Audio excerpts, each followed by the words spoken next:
Sin embargo, detrás de aquella orden que algunos calificaron de absurda y otros de simple demagogia, se escondía algo más profundo.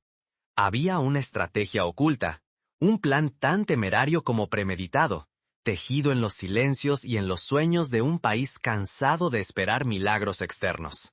¿Puede una fruta, aparentemente insignificante, detener el avance del desierto y reescribir el destino de toda una nación? Esta fue la pregunta que electrizó a Burkina Faso cuando el presidente Ibrahim Traoré anunció una orden tan increíble que parecía una locura absoluta: plantar 100 millones de piñas en la frontera seca del país. El escepticismo fue inmediato y universal. Medios en Europa y supuestos expertos africanos ridiculizaron la propuesta, tachándola de fantasía tropical. Incluso entre los propios burkineses, la incredulidad dominaba. Burkina Faso había luchado durante décadas contra la expansión del desierto, y nadie pensaba que una fruta pudiera salvarlos. La noticia se propagó como fuego en los pastizales durante la estación seca. Muchos creyeron haber entendido mal las palabras transmitidas por la radio estatal aquella mañana.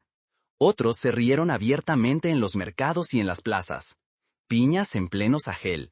Para la mayoría, la piña era una rareza importada, cara y casi invisible en los mercados, imposible de imaginar en los terrenos polvorientos donde las cabras apenas encontraban hierba. Para entender la magnitud de este desafío, hay que conocer la historia de un país marcado por la sequía y la búsqueda constante de esperanza. Solo así se revela el verdadero significado de la apuesta de Traoré y por qué la piña se convirtió en el símbolo de una batalla por la supervivencia. Si el experimento fallaba, se perderían recursos críticos, la esperanza de la gente y quizás lo más grave, el poco prestigio internacional que le quedaba al país. Pero si funcionaba, Burkina Faso no solo podría detener la desertificación, podría desencadenar una revolución económica, recuperar su dignidad y convertirse en un ejemplo de resiliencia para todo el continente africano. La pregunta es inevitable: ¿por qué apostar todo a una fruta? ¿Por qué arriesgar el futuro nacional por una piña, un cultivo que ni siquiera formaba parte de la tradición agrícola local? Para comprender la lógica detrás de esta apuesta radical, debemos volver al pasado, al contexto histórico de Burkina Faso y su lucha interminable contra el desierto. Durante décadas, el desierto avanzó sin descanso. El Sáhara, silencioso y obstinado, fue devorando tierras fértiles, engullendo aldeas enteras en Burkina Faso. La desertificación es un enemigo invisible. Cada año, el polvo conquista más terreno, y la vida se reduce a una lucha perpetua. En el pasado, grandes civilizaciones de África Occidental, como el Imperio de Ghana y el Imperio de Malí, sucumbieron en parte por el avance incontenible del desierto. El propio territorio de Burkina Faso, antes cubierto por bosques y pastizales, fue transformándose hasta convertirse en una frontera viva entre la vida y la nada. Este proceso, lento y casi imperceptible de año en año, acabó marcando la geografía física y mental del país. Pero Ibrahim Traoré se niega a aceptar ese destino. Frente a sus ministros y a la nación es tajante: no venceremos al desierto con compasión ni con caridad, solo lo lograremos con coraje y creatividad. Su propuesta no es pedir más ayuda, sino atreverse a lo impensable. Cambiar la narrativa exige riesgos. A veces, la única salida es apostarlo todo. Esta dependencia es una prisión. Cada sequía se convierte en noticia global, cada crisis alimentaria en un clamor urgente. Los jóvenes sueñan con irse, las familias resisten de cosecha en cosecha, y la identidad nacional se desvanece bajo el peso de la necesidad. Para muchos, la resignación es el único refugio. Es la historia que se ha repetido en otras partes del mundo, en el Dust Bowl estadounidense, en los pastizales de Mongolia, en las zonas secas de Australia. Pero pocos han intentado romperla con una fruta. Organizaciones internacionales han prometido soluciones: miles de millones de dólares invertidos en reforestación, semillas mejoradas y enormes sistemas de riego.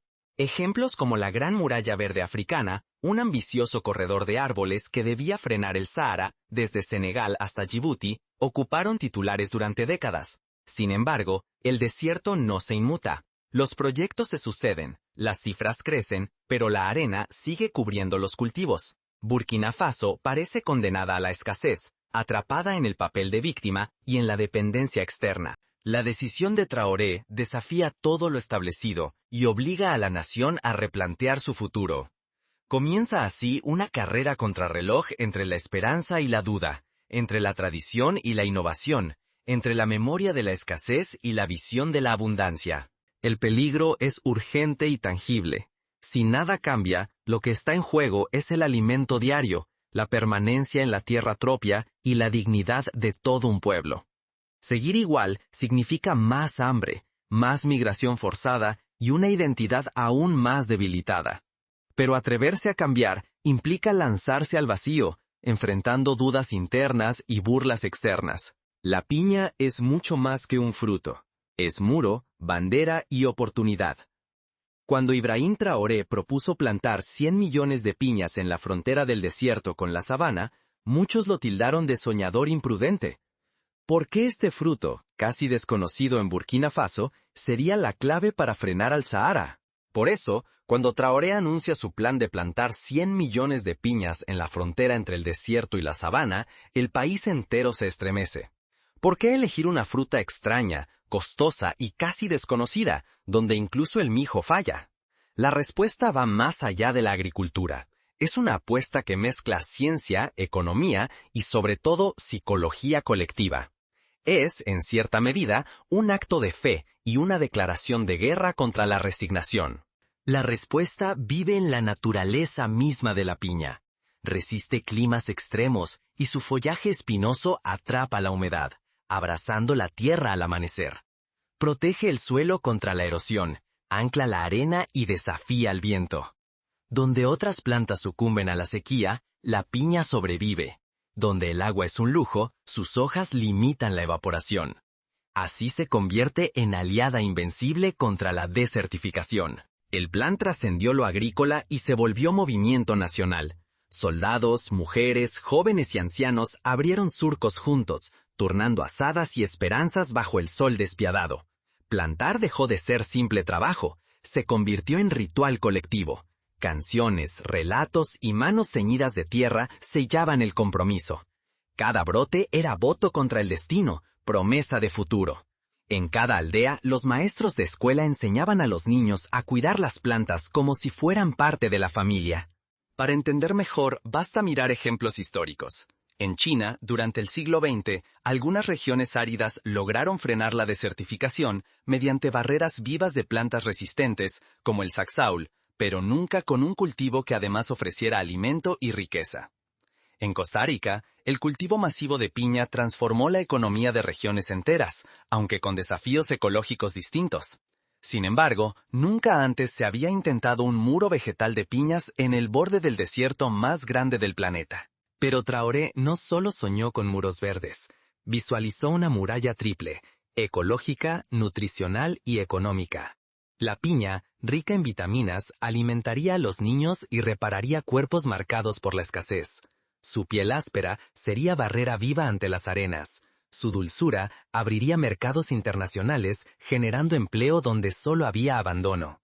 Esta visión se asemeja a la Revolución Verde en la India, donde la introducción de nuevos cultivos y técnicas agrícolas cambió el destino de millones. Pero aquí el factor psicológico era igual de importante.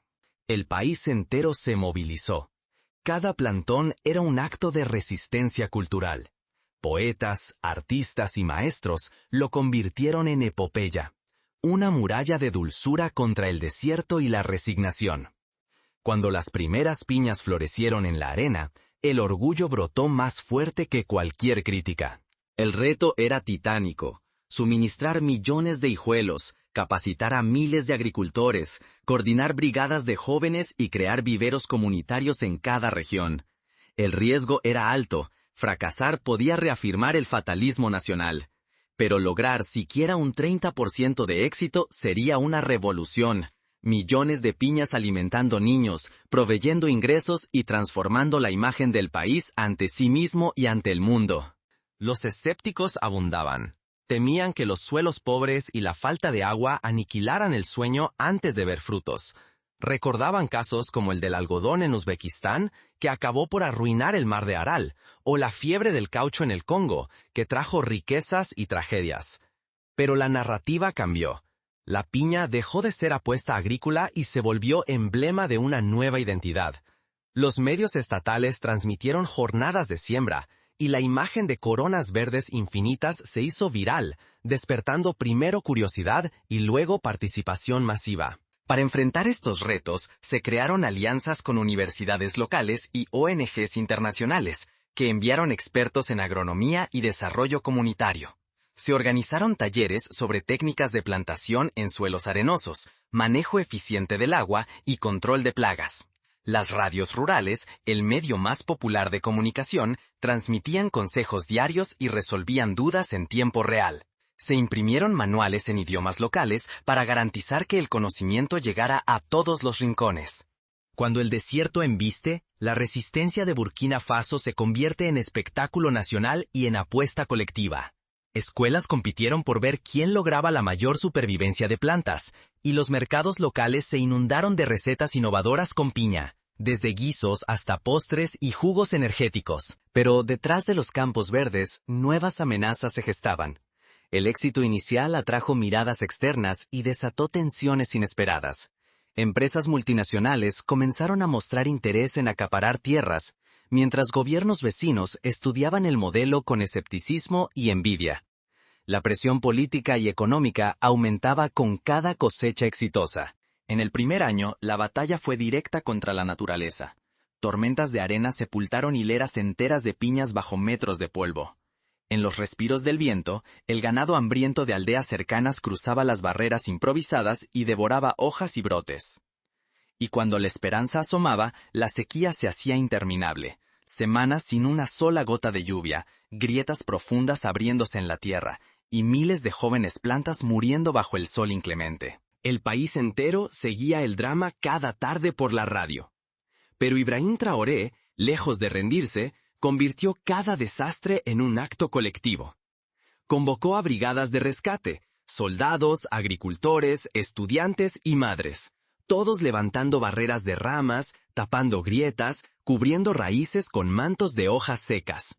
Los mensajes de ánimo llenaban las ondas. Ninguna piña se abandona. Las cámaras mostraban niños cargando agua desde pozos lejanos, ancianos tejiendo cercas vivas, voluntarios plantando árboles nativos como cortavientos. El progreso era desigual y los fracasos dolorosos. Sin embargo, cada piña que sobrevivía a una tormenta o una semana de sequía se convertía en un pequeño trofeo nacional.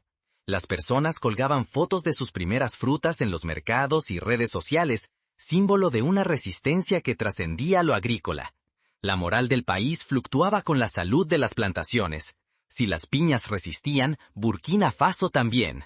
En medio de la presión, la creatividad floreció. Científicos de la Universidad de Ouagadougou y agricultores tradicionales unieron saberes. Juntos, crearon técnicas de mulching usando hojas de karité y fibras de baobab para retener agua. Construyeron zanjas para capturar cada gota de lluvia. Experimentaron asociaciones entre piñas y plantas nativas, generando microclimas contra plagas y vientos secos. Grupos de mujeres organizaban turnos para regar al amanecer, cuando la evaporación era mínima. El riesgo dejó de ser solo económico. La posibilidad de perder no solo cultivos, sino también la fe nacional, estaba siempre presente.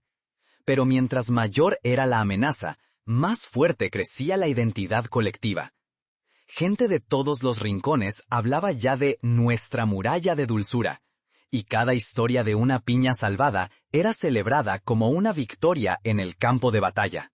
Así, luchando planta a planta, el país fue tejiendo una nueva narrativa. Lo que parecía imposible se volvía cotidiano.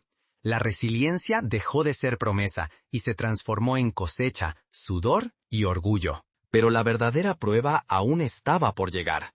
Lo que ocurriría cuando el desierto intentara reclamar su territorio pondría a prueba todo lo construido. El clima, impredecible y cada vez más extremo por el cambio climático global, podía convertir la muralla de piñas en una línea de defensa tan frágil como esperanzadora. El muro de piñas florece bajo el sol implacable, y el país se reinventa ante los ojos de África y del mundo. Donde antes solo había polvo y resignación, ahora surgen extensiones verdes salpicadas de coronas doradas. Las cosechas son tan abundantes que la piña deja de ser un lujo raro.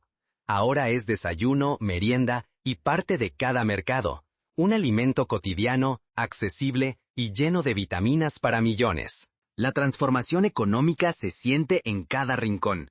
Pequeñas fábricas procesan piñas en jugos, mermeladas, snacks y hasta vino artesanal. Surgen cooperativas en todas las regiones, gestionadas por mujeres y jóvenes, creando decenas de miles de empleos nuevos. El dinero circula, las familias prosperan y los pueblos descubren una fuente propia de riqueza. Como sucedió con el boom del aguacate en México o el café en Colombia, la piña se convierte en motor de progreso. El liderazgo de Traoré es firme y visionario. Rechaza propuestas tentadoras de multinacionales extranjeras que buscan acaparar el mercado. En vez de venderse, protege las cadenas de valor locales, asegurando que los beneficios permanezcan en manos de su pueblo. Burkina Faso, por fin, deja de ser solo exportador de materias primas y avanza hacia la soberanía económica. Se crean fondos nacionales para reinvertir las ganancias en educación y salud, inspirando a otras naciones africanas a seguir el ejemplo. El milagro es también ecológico. Los campos de piña crean microclimas y detienen el avance del desierto. Los suelos degradados se recuperan y regresan insectos y aves que habían desaparecido.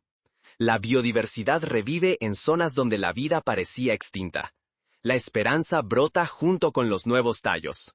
En algunas regiones se documenta el regreso de especies de mariposas y aves migratorias que antes huían del polvo y la sequía. La piña se vuelve símbolo nacional y continental. Festivales celebran la cosecha con música, danzas y recetas. Artistas pintan murales, escultores tallan piñas en madera y piedra.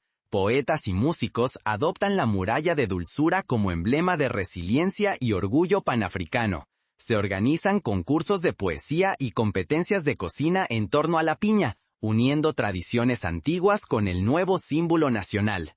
Todo el continente observa con asombro. Burkina Faso, antes símbolo de escasez, ahora inspira a África a imaginar lo imposible. El muro de piñas no solo detiene el desierto, demuestra que un pueblo puede reinventarse desde la raíz y reclamar su dignidad ante el mundo. Países como Níger y Chad envían delegaciones para aprender de la experiencia, y organizaciones panafricanas estudian adaptar el modelo a sus propias realidades. Pero el auge trae desafíos. Algunos temen una nueva dependencia, cambiar el algodón o el oro por la piña. Traoré insiste en diversificar, aprender del pasado y construir sobre bases sólidas para no repetir errores de otros países que apostaron todo a un solo cultivo. Se crean programas de fomento a la agricultura diversificada, promoviendo la rotación con maní, sorgo y cultivos nativos, y así blindar la economía ante posibles fluctuaciones del precio internacional de la piña. Si una sola piña puede desafiar al desierto, ¿qué otras murallas de dulzura podríamos levantar nosotros? ¿Es posible que una innovación, por pequeña que parezca, transforme no solo nuestro paisaje físico, sino también el mental y el social? Pero mientras la economía florece y la esperanza se instala, nuevos retos emergen, poniendo a prueba la unidad del país. No todos están listos para el cambio, y el futuro sigue siendo incierto. Surgen debates sobre el impacto ambiental a largo plazo, la inclusión de pequeños agricultores y el acceso equitativo a los beneficios. Traoré convoca foros populares para debatir el rumbo de la revolución piñera, abriendo espacios de diálogo donde antes solo había jerarquías y órdenes verticales. La historia de Burkina Faso ya no es solo la de un fruto sembrado en la frontera entre la esperanza y la sequía. Es la prueba de que los límites más duros nacen en la mente, y que atreverse a romperlos puede cambiar el rumbo de un país entero. Ibrahim Traoré se lanzó donde otros titubeaban, y su desafío transformó lo imposible en ejemplo. La mayor amenaza no era la arena ni la sed. Era esa voz interna que susurra que no vale la pena intentar. Traoré eligió la imaginación colectiva, apostó contra la incredulidad y, juntos, millones de manos sembraron algo más que piñas. Plantaron dignidad, soberanía y futuro. Hoy, donde solo había polvo, Los campos respiran verde y ambición.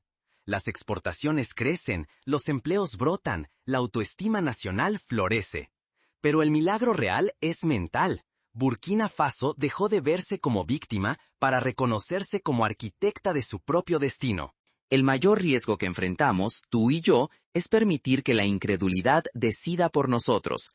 El potencial de convertir lo imposible en referente existe en cada decisión, cada semilla y cada acto de rebeldía creativa.